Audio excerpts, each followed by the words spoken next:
Okay. Well, I think, as you've heard, that my business is mainly in the property development space. It was something that, a bug that got me when I was in the economic development space, working for Westgrow and as a lawyer by profession.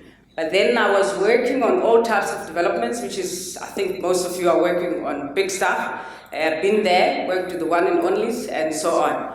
But then I realized that there's quite a need, even though we're working on these high developments, there's a big, huge market in the small towns around South Africa. And I started to crisscross the country, specifically focusing on four areas, which is Eastern Cape, KZN, and specifically, if you look at Western Cape, not necessarily in the big part of Cape Town, but more your Karo areas, similar to Johannesburg. The interesting part with Gauteng, I'm also focusing on areas that are outside Johannesburg. So I see a lot of big buildings in Sandton and I get scared, so I decide to go south.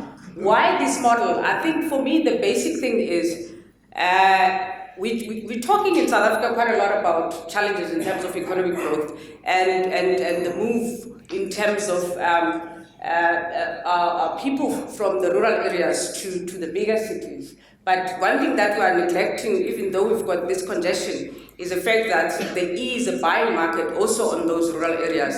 And not only do we have a buying market, but also we've got a huge working class that needs support. And that's how we picked up the gap, basically with employees of government and as well as also the private sector. So we looked into that, and our main focus was then to look at properties that are underutilized. And I'm just going to share with you two properties that we work on in KZN, which is Potchefstroom, and another one we looked into is in the Eastern Cape, which was one of those swim baths, which is almost like in the olden days, it used to be called a swim bath. So we looked at revitalizing an old swim bath into a resort, which is quite needed within the area of Credo. So basically, it's that kind of narrative and that I wanted to talk to you about. To say that this is interesting, whilst I'm working on the bigger stuff as well,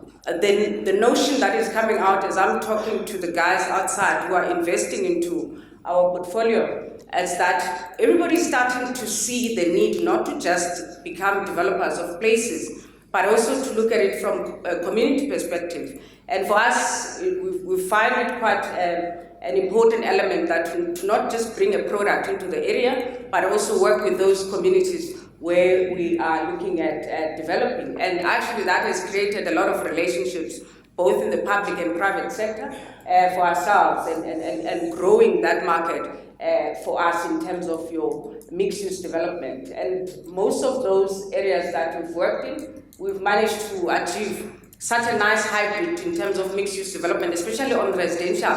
Accommodation becomes a big thing, and as well as also your hotel industry. But majorly, the most important thing is the viability around that. And quite interesting enough, infrastructure in those areas is a challenge. But one thing with those relationships that we've created, we are able to find ways of working around that infrastructure and packaging the land in a way that would make you more viable, even better than the project that we are doing in a better city. And one of them is in Potchefstroom. It's just next to the beach, land that has been sitting there for some time.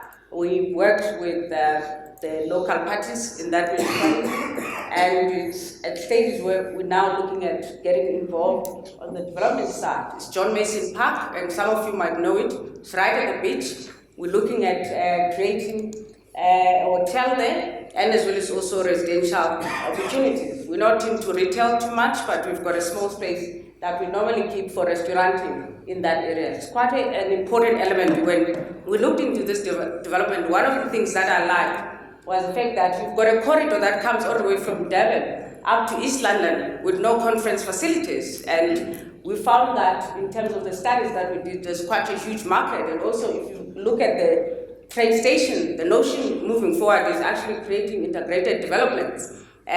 So next to transport nodes. So we found this as quite an exciting opportunity, and we believe that this is the future, how developments in South Africa should be looked into moving forward. So that is basically to say that small towns are the future, specifically also the kind of developments that we are creating in those areas will dictate how bigger cities should be developed. We've got a lot of those challenges around train stations in the big cities in South Africa, Johannesburg, Cape Town, and Durban. And if we start looking at models in this fashion, we will achieve quite a lot rather than just single. And one of the interesting part about Credo, which is Alive, it has been an agricultural sort of town where the wool industry has been dying over some time. And we just picked it up as an important catalyst in terms of tourism, moving all the way from the N10 corridor and R67. And it has worked quite well for us, and we found some investment into that space.